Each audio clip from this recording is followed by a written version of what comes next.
Hello बच्चों, let's see this question. तो इस क्वेश्चन में अपन को गिवन है कि जो बोर मॉडल है वो सारे फीचर एक्सप्लेन नहीं कर पाया था एटॉमिक स्पेक्ट्रा के। और इसका रीजन दिया है कि बोर मॉडल जो है वो एक सेमी क्वांटम मॉडल है। तो इसमें जो की कॉन्सेप्ट यूज हो गया क्वेश्चन करने में वो हो जाएगा बोर मॉडल। तो जो अपन को बोला है कि बोर मॉडल सारे फीचर एक्सप्लेन नहीं कर पाया, तो मैं आप लोगों को बताता हूँ कि बोर मॉडल कौन कौन से फीचर एक्सप्लेन नहीं कर पाया। बोर मॉडल जो स्पेक्ट्रा है वो एक्सप्लेन नहीं कर पाया इलेक्ट्रॉन्स का, जब किसी स्पीशीज के अंदर मोर देन वन इलेक्ट्रॉन होता है।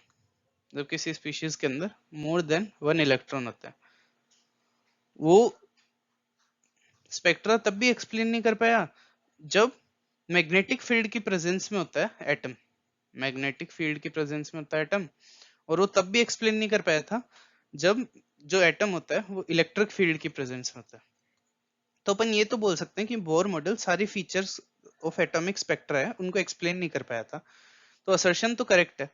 और रीजन क्या है कि बोर मॉडल है वो एक सेमी क्वांटम मॉडल है। बोर मॉडल एक सेमी क्वांटम मॉडल है, तो ये भी करेक्ट है। बोर मॉडल एक सेमी क्वांटम मॉडल है। और जो रीजन है कि Bohr model semi quantum model है इसलिए वो इन सब चीजों को एक्सप्लेन नहीं कर पाता।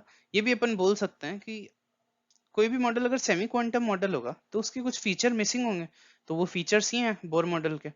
तो रीजन असर्शन को एक्सप्लेन भी कर रहा है। तो इसका आंसर हो जाएगा ए, मतलब one. So the final answer is one. Hope you understand it well. Best of luck.